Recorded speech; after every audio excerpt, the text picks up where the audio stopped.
ಬಿಡಪ್ಪ, ಈ ಮುದುಕಿ ಏನೋ ಹೇಳ್ತಿದ್ದಾಳೆ ಅಂತ ನೀನು ಅನ್ಕೋತಿದ್ಯಾ? ಸರಿ ಬಿಡಪ್ಪ, ಅಪಶಕುನ ಆಗಿ ಪೂಜೆ ಅರ್ಧಕ್ಕೆ ನಿಂತೋಯ್ತು ಅಂತ ನಿನ್ಗನ್ಸಿದ್ರೆ ಈಗಲೂ ಹೋಗಿ ಅವಳ ಹಣೆಗೆ ಕುಂಕುಮ ಇಡು, ಅವಳಿಗೂ ನೆಮ್ಮದಿ ಸಿಗುತ್ತೆ. ಆ್ಯಕ್ಚುಲಿ ಕರೆಕ್ಟು, ಇದನ್ನು ನಾನು ಆಗಲೇ ಮಾಡಿಬಿಡ್ಬೇಕಿತ್ತು. ಇಲ್ಲ, ಈಗಲೇ ಹೋಗಿ ಕುಂಕುಮ ಇಡ್ತೀನಿ ನಾನು.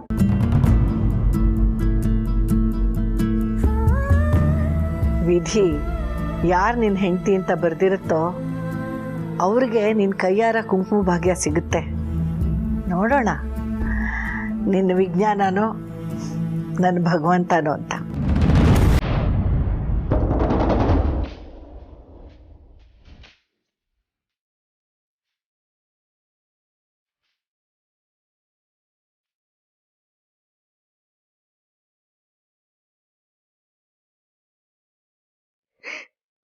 ನನಗೆ ಯಾಕೆ ಹೀಗಾಗುತ್ತಿರಲಿಲ್ಲ? ನಾನು ಯಾರಿಗೇನು ಅನ್ಯಾಯ ಮಾಡಿದ್ದೀನಿ? ಅಕ್ಕ ಪ್ಲೀಸ್ ನೀವು ಸಮಾಧಾನ ಮಾಡ್ಕೊಳ್ಳಿ. ಮೊದಲು ನೀವು ಕಣ್ಣೀರು ಒರೆಸ್ಕೊಳ್ಳಿ.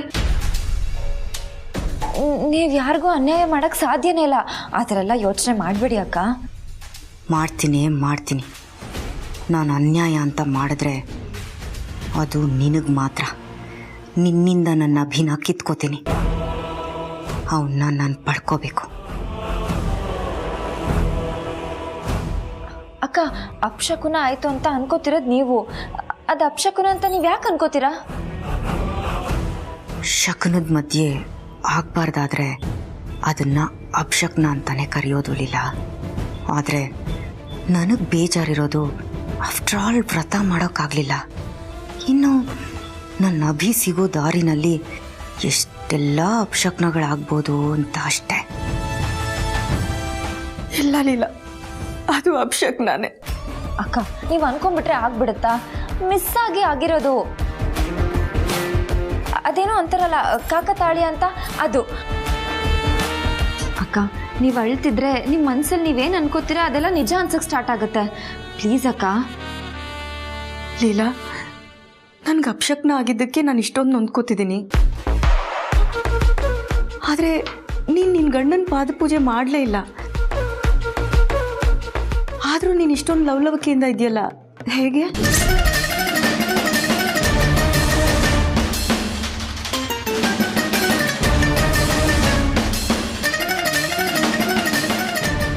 ಅಕ್ಕ ಅದು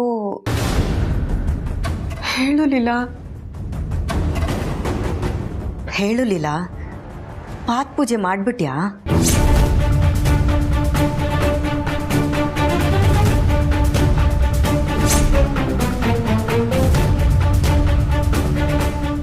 ನೀನು ಗಂಡಂಗೆ ನೇರವಾಗಿ ಪಾದಪೂಜೆ ಮಾಡಿದ್ಯಾ ಇಲ್ಲ ಮನಸ್ಸಲ್ಲೇ ಮಾಡ್ಕೊಂಡ್ಯಾ?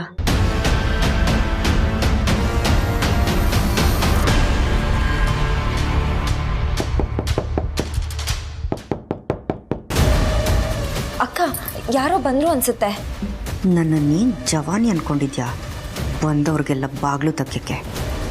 ನಾನು ಯಜಮಾನಿ ಕಣೆ. ಹೋಗಿ ನೋಡಲಿಲ್ಲ ಯಾರು ಅಂತ. ಸರಿ ಅಕ್ಕ.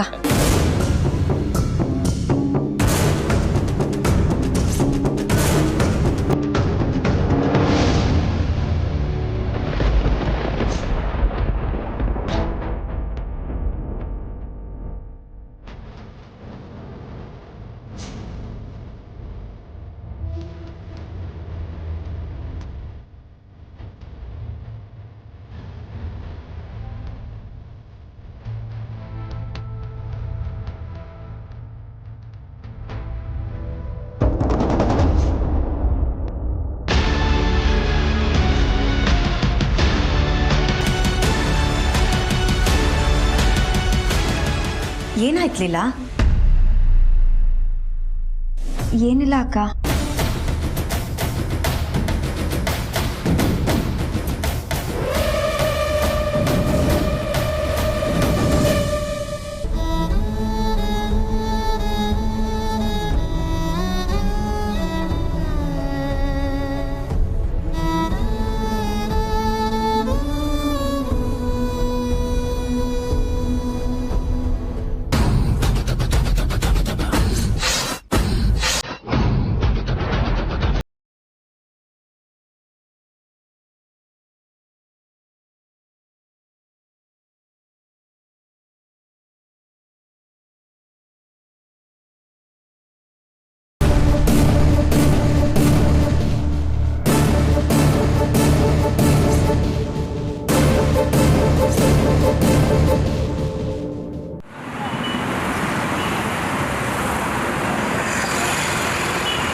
ಬೇಬಿ ಇವ್ರು ಯಾಕಪ್ಪ ಎದ್ರು ಬೇಬಿ ಎಲ್ಲಿ ಹೋಗ್ತಿದ್ಯಾ ಬೇಬಿ?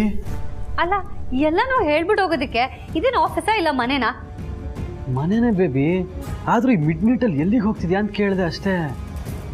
ನಾನು ಮದುವೆ ಆಗೋವಾಗ ನಾನು ರಾತ್ರಿ ಒಂದ್ಸಲ ಮಲ್ಕೊಂಡ್ರೆ ಬೆಳಗ್ಗೆನೇ ಎದ್ದೇಳೋದು ಅಂತ ಹಿಂಗೇನಾದ್ರೂ ಭಾಷೆ ಕೊಟ್ಟಿದ್ನಾ? ಹಾಗೆಲ್ಲ ಯಾರು ಭಾಷೆ ಕೊಡಕ್ಕಾಗತ್ತೆ ಬೇಬಿ? ಕೊಟ್ಟಿಲ್ಲ ತಾನೇ, ಮತ್ತೆ ಯಾಕೆ ಕೇಳ್ತಿದ್ದೀರಾ? ಅಲ್ಲ ಬೇಬಿ, ಆರಾಮಾಗಿ ಮಲಗಿದ್ಯಲ್ಲ, ಎದ್ದು ಹೋಗ್ತಿದ್ಯಲ್ಲ, ಅದಕ್ಕೆ ಕೇಳಿದೆ. ನೀವು ಆರಾಮಾಗಿ ಗೊರಕೆ ಹೊಡ್ಕೊಂಡು ಮಲ್ಗಿದ್ರಿ, ಈಗ ಎದ್ರಿ, ನಾನೇನಾದ್ರೂ ಕೇಳದ್ನಾ? ಬೇಬಿ ನೀನು ಎಚ್ಚರ ಆಗಿದ್ದಕ್ಕೆ ನನಗೂ ಎಚ್ಚರ ಆಯ್ತು. ಇವಾಗ ಮಲ್ಕೊಳ್ಳಿ, ನನಗೆ ಕೆಲಸ ಇದೆ. ಬೇಬಿ ದೆವ್ವ ಓಡಾಡೋ ಟೈಮಲ್ಲಿ ಯಾವ ಕೆಲಸ ಬೇಬಿ? ಬೇಬಿ ದೆವ್ವ ಕುಂದಾಡೋ ಟೈಮಲ್ಲಿ ಎಂದೆ. ನಾನು ವಾಶ್ರೂಮ್ಗೆ ಹೋಗ್ಬೇಕು, ಅದಕ್ಕೆ ಎದ್ದೆ. ಎಲ್ಲಾನು ಇವ್ರಿಗೆ ಎಕ್ಸ್ಪ್ಲೈನ್ ಮಾಡಬೇಕು, ಸುಮ್ಮನೆ ಮಲ್ಕೊಡ್ರಿ. ವಾಶ್ರೂಮ್ಗ ಇದನ್ನ ಸ್ಟಾರ್ಟಿಂಗೇ ಹೇಳತ್ತಾನೆ. ಹೆಂಡ್ತಿನ ಅರ್ಥ ಮಾಡ್ಕೊಂಡಿದ್ದೀನಿ, ಅವ್ರು ಹೆಜ್ಜೆ ಇಡೋದ್ರಲ್ಲೇ ಎಲ್ಲ ಅರ್ಥ ಆಗುತ್ತೆ ಅಂತ ಅಂದಿದ್ರಿ. ಹಾಗಿದ್ರೆ ಡವ್ವ ಏನಿಲ್ಲ, ಏನೋ ರೊಮ್ಯಾಂಟಿಕ್ ಆಗಿರ್ಲಿ ಅಂತ ಏನೋ ಒಂದು ಟ್ರೈ ಮಾಡಿದೆ ಅಪ್ಪ. ಹಾಗಿದ್ರೆ ಈಗ ಸುಮ್ಮನೆ ಮಲ್ಕೊಳ್ಳಿ. ಸರಿ, ಬೇಗ ಬಂದು ಮಲ್ಕೋ ಆಯ್ತಾ? 5 ನಿಮಿಷ ಅಲಾರಾಮ್ ಸೆಟ್ ಮಾಡ್ಕೊಳ್ಳಿ, ಕರೆಕ್ಟಾಗಿ ವಾಪಸ್ ಬಂದ್ಬಿಡ್ತೀನಿ.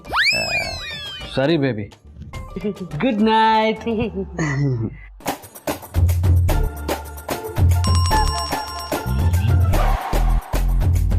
ಹಬ್ಬ, ಇವ್ರು ಫಾರಿನಲ್ಲಿ ಇದ್ದಿದ್ರೇನೆ ಚೆನ್ನಾಗಿರೋದು. ಈಗ ಎಲ್ಲದಕ್ಕೂ ಹೇಳ್ಬಿಟ್ಟು ಹೋಗೋ ಹಾಗಾಗಿದೆ. ಇಷ್ಟೊತ್ತಿಗೆ ಆ ಲೀಲಾ ಮಲ್ಗಿರ್ತಾಳೆ, ನನ್ನ ಕೆಲಸನ ಈಸಿಯಾಗಿ ಮುಗಿಸ್ಬೋದು.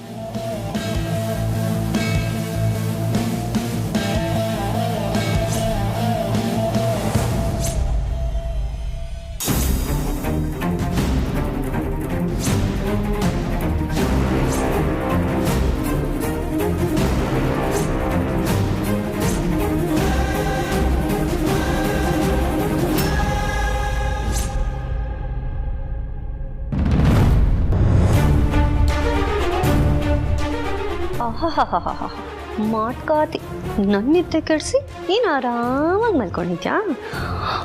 ಓ, ಅದು ಏಜೆ ಕೊಡ್ಸಿರೋ ಮೊಬೈಲ್ನ ಪಕ್ಕದಲ್ಲೇ ಇಟ್ಕೊಂಡು ಮಲ್ಕೊಂಡಿದ್ಯಾ? ನನ್ನನ್ನೇ ಬ್ರಾಯ್ಲರ್ ಕೋಳಿ ಅಂತ್ಯಾ? ಕೋಳಿ ಕೂಗೋದಕ್ಕೂ ಮುಂಚೆ ಈ ಸರು ಏನು ಮಾಡ್ತಾಳೆ ಅಂತ ನೋಡ್ತಾ ಇರು. ಓಹೋ, ಏಜೆ ಕೊಟ್ಟಿರೋ ಮೊಬೈಲ್ ಪಕ್ಕದಲ್ಲೆಲ್ಲ ಅಂದರೆ ನಿದ್ದೆನೇ ಬರೋದಿಲ್ಲ ಇವಳಿಗೆ, ಪಾಪ. ಏಜೆಗೆ ನಿನ್ನ ಪಕ್ಕದಲ್ಲಿ ಜಾಗ ಇಲ್ಲ, ಹಾಗೆ ಏಜೆ ಕೊಟ್ಟಿರೋ ವಸ್ತುಗಳಿಗೂ ಅಷ್ಟೇನೆ.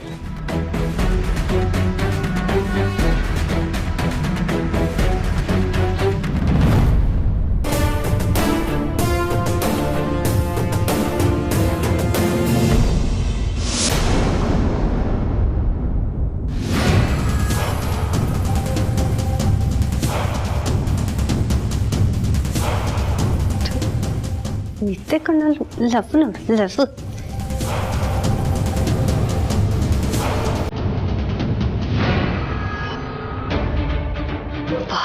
ಸದ್ಯ ಎದ್ದಿಲ್ಲ, ಎಲ್ಲೇ ತೇಳ್ತಾಳೆ. ಏಜೆ ಮೊಬೈಲ್ ಕೊಟ್ಟಿರೋ ಖುಷಿಗೆ ಕಡತ್ತ ನಿದ್ರೆ ಮಾಡ್ತಿದ್ದಾಳೆ. ಹೀಗೆ ಬಿಟ್ರೆ ಬೆಳಗಾಗಿ ಮೊಬೈಲ್ ಅಲಾರಾಮ್ ಮಾಡ್ಕೊಳ್ಳೋದಕ್ಕೆ ಶುರು ಆಗುತ್ತೆ.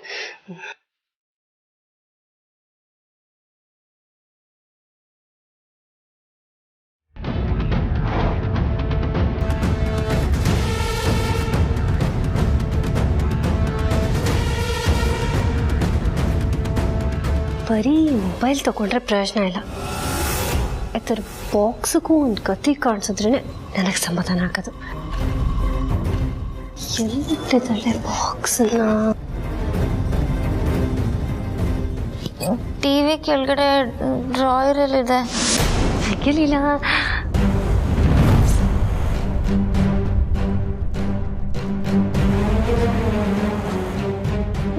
ಮೊಬೈಲು ನಾನು ಸೆಲ್ಫಿ, ಹೊಸ ಮೊಬೈಲು ಸೆಲ್ಫಿ ಹೇಗಿರುತ್ತೆ ಅಂತ ನೋಡೋದಕ್ಕೆ ಅಂತ ತಗೊಂಡೆ. ನಾನೇನು ಮಾಡಿಲ್ಲ, ನಾನೇನು ಮಾಡೋದಿಲ್ಲ ಲೀಲಾ.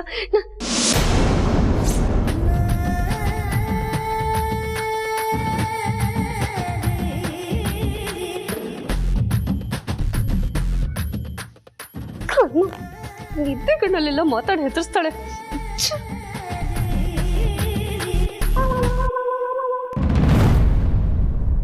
ಡ್ರಾಯರ್.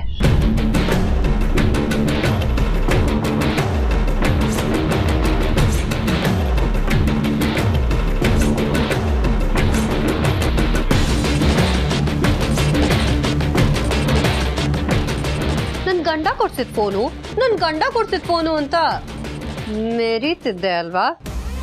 ನೀನು ಮೆರೆದ್ರೆ ನಾನು ಉರಿತೀನಿ. ನಾನು ಉರಿದ್ರೆ ಎಲ್ಲಾನು ಉರಿಸ್ಬಿಡ್ತೀನಿ. ಬೂದಿ ಆಗೋವರೆಗೂ ಇದನ್ನ ಸುಡ್ತೀನಿ. ಬೆಳಗ್ಗೆ ನಿನಗೆ ಬ್ಯಾಡ್ ನ್ಯೂಸ್ ಕಾದಿರತ್ತೆ.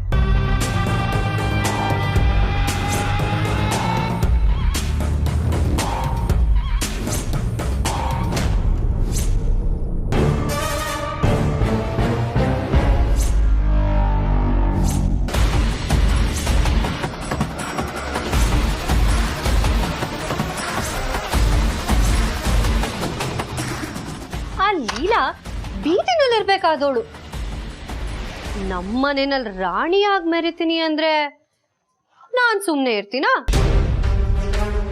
ಯಾರ್ ಎಲ್ಲೆಲ್ಲಿರ್ಬೇಕೋ ಅವರು ಅಲ್ಲೇ ಇರ್ಬೇಕು ಅಲ್ಲ. ಅವಳು ನಮ್ಮ ಮನೆ ಒಳಗಡೆ ಬಿಟ್ಕೊಂಡಿರೋದೇ ದೊಡ್ಡ ವಿಷಯ. ಯಜಮಾನಿಯಾಗಿ ನಮ್ ತಲೆ ಮೇಲೆ ಕೂರ್ತೀನಿ ಅಂದ್ರೆ ನಾನ್ ಸುಮ್ನೆ ಇರ್ತೀನಾ? ನನ್ನ ಹೊಟ್ಟೆಗೆ ಬೆಂಕಿ ಬಿದ್ದಿದೆ. ಅಂತರ ಅತ್ತೆ ಬಂದ್ಮೇಲೂ ಏಜೆ ಜೊತೆ ನೀನ್ ಕ್ಲೋಸ್ ಆಗಿರ್ಬಾರ್ದು. ನನಗೆ ಇಷ್ಟು ಉರಿತಿದೆ ಅಂದ್ರೆ ಅಂತರ ಅತ್ತೆ ಗುರಿ ಅಲ್ವಾ? ಹಾಗೋ ಹೀಗೋ ಅಂತರ ಅತ್ತೆಗೆ ನಿನ್ಮೇಲೆ ಕೋಪ ಬರೋ ಹಾಗೆ ಮಾಡಿದ್ವಿ. ನಿನ್ನನ್ನು ಹೊರಗೂ ಕಳಿಸ್ಬೇಕು ಅಂದ್ಕೊಂಡ್ವಿ. ಆದ್ರೆ ನೀನ್ ಬಚಾವಾಗ್ಬಿಟ್ಟೆ. ತೊಂದ್ರೆ ಇಲ್ಲ, ನಾನಿದ್ದೀನಿ. ತುರ್ಕಾಕ್ಕದ ಕೈಲಿ ಆಗದಿರೋ ಕೆಲ್ಸನ ನಾನ್ ಮಾಡ್ತೀನಿ. ನಾನ್ ಬೆಂಕಿ ಹಚ್ತಿರೋದು ಬರೀ ನಿನ್ನ ಗಿಫ್ಟ್ ಮಾತ್ರ ಅಲ್ಲ, ನಿನ್ನ ಈ ಮನೆ ಸಂಬಂಧಕ್ಕೂ ಬೆಂಕಿ ಹಚ್ತಾ ಇದ್ದೀನಿ.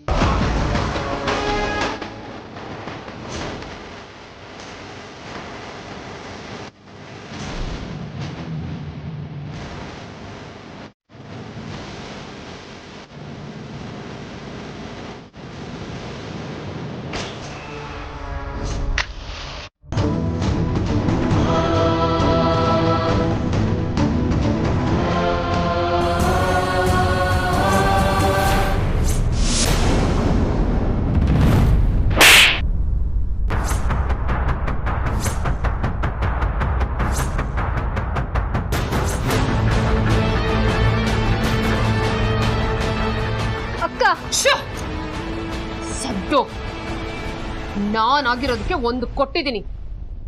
ಬೇರೆಯವ್ರೇನಾದ್ರೂ ಬಂದಿದ್ರೆ ನಿನ್ನ ಉಳ್ಸೋದೆ ಕಷ್ಟ ಆಗ್ತಿತ್ತು. ಯಾಕೆ ಹೊಡೆದ್ರಿ? ನಾನೇನ್ ತಪ್ಪು ಮಾಡ್ದೆ? ಈ ಪ್ರಶ್ನೆನ ಕೇಳೋಕ್ಕೂ ಮುಂಚೆ ನಿನಗ್ ನೀನೇ ಈ ಪ್ರಶ್ನೆನ ಕೇಳ್ಕೊಂಡಿದ್ಯಾ? ಎಲ್ಲ ಯೋಚನೆ ಮಾಡಿನೇ ಈ ಕೆಲಸ ಮಾಡೋದಕ್ಕೆ ಬಂದಿದ್ದು. ಅಲ್ಲ, ನನ್ ಮುಂದೆನೆ ನನ್ ಗಂಡ ಕೊಡ್ಸಿದ್ ಫೋನು ಅಂತ ಅದಕ್ಕೆ ಮೂತೆಲ್ಲ ಕೊಡ್ತಾಳೆ. ನನಗೆ ಹೇಗೆ ನಿದ್ದೆ ಬರ್ಬೇಕು? ನನ್ನ ಹೊಟ್ಟೆಗೆ ಬೆಂಕಿ ಬಿದ್ದಿದೆ, ಅದಕ್ಕೆ ಈ ಫೋನಿಗೆ ಬೆಂಕಿ ಹಿಡ್ದಕ್ ಬಂದೆ. ಮುಚ್ಚು ಬಾಯ್. ಇನ್ನೊಂದ್ಸಲ ಈ ತರ ಅಸಹ್ಯವಾಗಿರೋ ಯೋಚನೆ ನಿನ್ ತಲೆಯಲ್ಲಿ ಬಂತು ಅಂದ್ರೆ ನಾನೇ ನಿನ್ನ ಉಳ್ಸಲ್ಲ, ನೆನ್ಪಿರ್ಲಿ.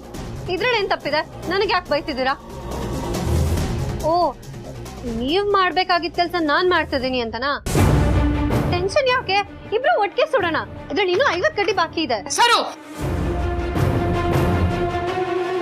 ನೀನಲ್ಲ, ಯಾರು ಇದಕ್ಕೆ ಬೆಂಕಿ ತಾಗಿಸ್ಕೂಡ್ದು. ಯಾಕಕ್ಕ? ಇದನ್ನ ಯಾರು ಕೊಟ್ಟಿದ್ದಾರೆ ಅನ್ನೋದಕ್ಕಿಂತ ಯಾರು ಕೊಟ್ಟಿದ್ದಾರೆ ಅನ್ನೋದು ಮುಖ್ಯ. ನಮಗೆ ಲೀಲಾ ಮೇಲೆ ಯಾವುದೇ ದ್ವೇಷ ಇರಬಾರ್ದು. ಆದ್ರೆ ನಮ್ಮ ಉದ್ದೇಶ ಅಂತರ ಅತ್ತೆ ಈ ಮನೆಗೆ ಯಜಮಾನಿ ಆಗ್ಬೇಕು,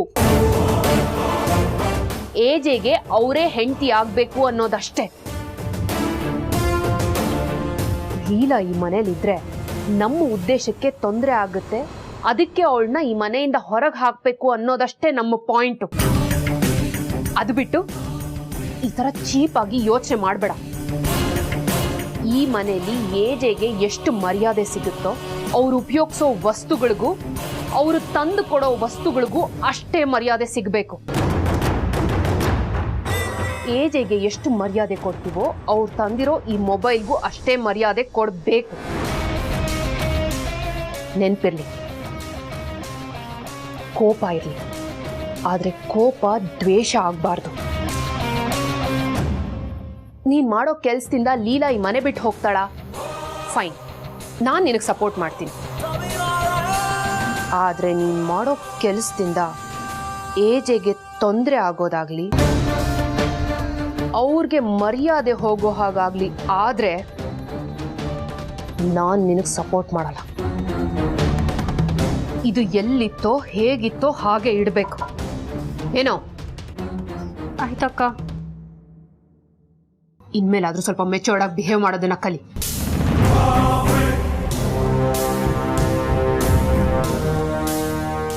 ಎಲ್ಲರೂ ನನ್ನ ಬೈಯೋರೆ. ನಾನು ಏಜೆಗೆ ಬೆಲೆ ಕೊಡ್ತಾನೆ ಇರ್ತೀನಿ. ಆದ್ರೆ ಅವರು ಆ ಲೀಲಂ ಕೊಟ್ಟಿರೋ ಗಿಫ್ಟ್ನ ಮಾತ್ರ ನಾನು ಸಹಿಸೋದಿಲ್ಲ. ನಾನು ಯಾಕೆ ಇದನ್ನ ತಗೊಂಡೋಗಿ ಅಲ್ಲಿಡ್ಲಿ? ಬೇಕಿದ್ರೆ ಅವಳೇ ಬಂದು ಹುಡ್ಕೊಳ್ಳಿ, ಅಲ್ಲಿವರೆಗೂ ಇಲ್ಲೇ ಬಿದ್ದಿರ್ಲಿ.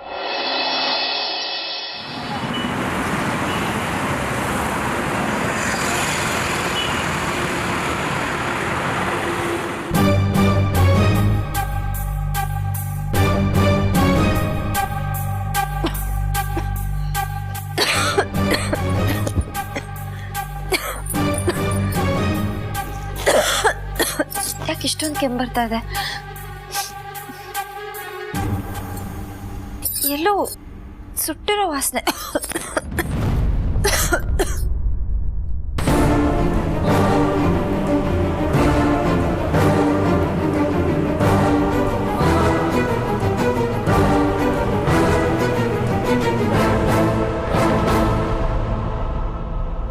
ಅಯ್ಯೋ, ಮೊಬೈಲ್ ಬಾಕ್ಸು ಅಂದ್ರೆ ನನ್ನ ಫೋನು.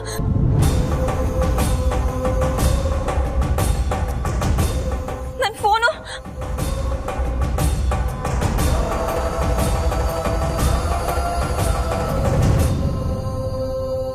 ಅಯ್ಯೋ, ನನ್ನ ಫೋನ್ ಇರಲಿಲ್ಲ ಅಂದ್ರೆ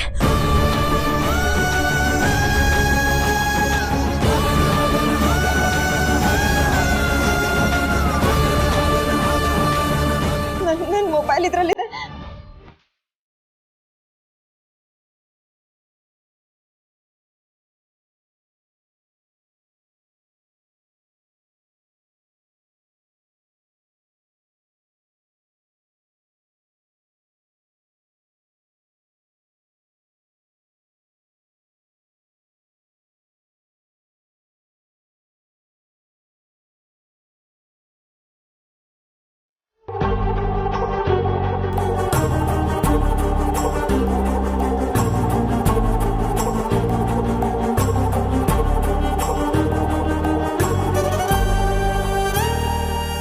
ಅಯ್ಯೋ, ಫೋನ್ ವರ್ಕೇ ಆಗ್ತಿಲ್ಲ.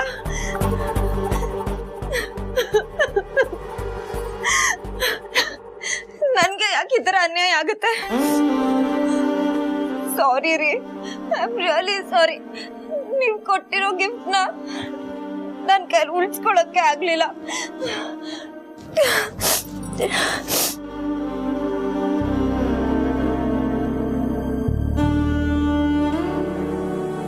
ನನ್ನ ಫೋನ್ನ ಮಲ್ಕೊಂಡಾಗ ಜೋಪಾನವಾಗಿ ನನ್ನ ಹತ್ರನೇ ಇಟ್ಕೊಂಡು ಮಲ್ಕೊಂಡಿದ್ದೆ. ಆದರೆ ಅದನ್ನು ಯಾರು ಇಲ್ಲಿಗೆ ತಂದು ಸುಟ್ಟು ಹಾಕಿದ್ದಾರೆ?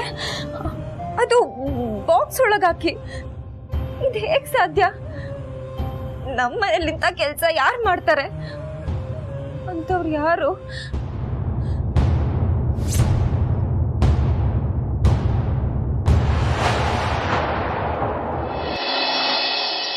ಅಕ್ಕ, ನಿಮಗೆ ನನ್ನ ಮೇಲೆ ನಂಬಿಕೆನೇ ಇಲ್ವಾ? ಖಂಡಿತವಾಗ್ಲೂ ಇಲ್ಲ. ನೆನ್ನೆ ರಾತ್ರಿ ನೀನು ತಗೊಂಡಿದ್ದ ನಿರ್ಧಾರ ನೋಡಿದ್ರೆ ನನಗೆ ಕನ್ಫರ್ಮ್ ಆಗೋಯ್ತು. ನೀನು ಅದನ್ನ ಸುಡಕ್ ಹೋಗ್ತೀಯಾ ಅಂದ್ರೆ ನಿನ್ನ ಮನಸ್ಥಿತಿ ಹೇಗಿರ್ಬೋದು ಅಂತ. ಅಕ್ಕ, ನೀವು ನನ್ನನ್ನೇ ವಿಲನ್ ಅನ್ನೋ ತರ ಮಾತಾಡ್ತಿದ್ದೀರಲ್ಲ. ನಾನು ವಿಲನ್ ಅಲ್ಲ, ವಿಲನ್ಗೆ ಸಪೋರ್ಟ್ ಮಾಡೋ ಪೋಷಕ ಪಾತ್ರ ಅಷ್ಟೇ. ತಮಾಷೆ ಮಾಡಬೇಡ ಸರು. ನೀನೊಬ್ರು ವಸ್ತುನ ಸುಟ್ಟು ಹಾಕ್ತೀಯಾ ಅಂದ್ರೆ ನಿನ್ ಮನ್ಸಲ್ಲಿ ಅದು ಇನ್ನೆಂಥ ವಿಷಯ ಇರ್ಬೋದು. ಅಕ್ಕ, ನೀವೇನೊಳ್ಳೆ ನನ್ನ ನಾಗಿಣಿ ತರ ಟ್ರೀಟ್ ಮಾಡ್ತಿದ್ದೀರಾ. ನನ್ನ ಮನ್ಸಲ್ಲಿ ವಿಷಯ ಇಲ್ಲ ಅಕ್ಕ, ಏನೋ ಸಣ್ಣ ಪುಟ್ಟ ದ್ವೇಷ ಇರ್ಬೋದು ಅಷ್ಟೇ. ಅದು ಬಿಟ್ರೆ ನಾನು ಅಪ್ಪಟ ಸಂಸ್ಕಾರವಂತ ಹುಡುಗಿ. ನಾಟಕ ಆಡ್ಬೇಡ ಸರು, ನಿಜ ಹೇಳು, ನಾ ಬೇಡ ಅಂತಂದ್ಮೇಲೂ ಯಾಕೆ ಸುಟ್ಟು ಹಾಕ್ದೆ? ಅಕ್ಕ, ನನ್ನ ಮೇಲೆ ಆಣೆ, ನಮ್ಮ ಅಮ್ಮನ ಮೇಲೆ ಆಣೆ, ಬೇಡ ನಿನ್ನ ಮೇಲೆ ಆಣೆ, ನಾನು ಸುಟ್ಟಾಕಿಲ್ಲ ಅಕ್ಕ. ನಿಮ್ಮ ಮಾತು ಮೀರೋ ಪ್ರಯತ್ನ ಮಾಡ್ಬೋದು, ಆದ್ರೆ ನಾನು ಮೀರಲ್ಲ ಅಕ್ಕ. ಮತ್ ಲೀಲಾ ಮೊಬೈಲ್ ಹೇಗೆ ಸುಟ್ಟೋಯ್ತು? ಅಕ್ಕ, ಏನ್ ನಡೆದಿತ್ತೋ ಅದನ್ನ ಹೇಳ್ತೀನಿ. ನೀವು ಸುಮ್ಮನೆ ನನ್ನ ಬೈದಿದ್ರೆ ನನ್ನ ಮೊಬೈಲ್ ಎಲ್ಲಿಂದ ತಗೊಂಡೋ ಅಲ್ಲೇ ತಗೊಂಡೋಗಿಡ್ತಿದ್ದೆ. ನೀವು ತಂಗಿ ಅಂತಾನು ನೋಡ್ದೆ ನನಗೆ ಕಪಾಳಕ್ಕೆ ಹಾಕಿದ್ರಿ, ಅದಕ್ಕೆ ನನಗೂ ಕೋಪ ಬಂತು. ಅದೆಲ್ಲಿತ್ತೋ ಅಲ್ಲೇ ಬಿಟ್ಬಿಟ್ಟು ಹೋದೆ. ಬೆಳಗ್ಗೆ ಎದ್ದು ಅವಳ ಗಂಡನ ಫೋನ್ನ ಹುಡ್ಕೋತಾಳೆ ಅಂತ. ಆದ್ರೆ ಅದು ಹೆಂಗ್ ಸುಟ್ಟೋಯ್ತೋ, ಯಾರು ಸುಟ್ಟಾಕಿದ್ರೋ ದೇವ್ರಾಣೆ ನನಗೆ ಗೊತ್ತಿಲ್ಲ ಅಕ್ಕ. ನಾನು ನಂಬಿ ಅಕ್ಕ.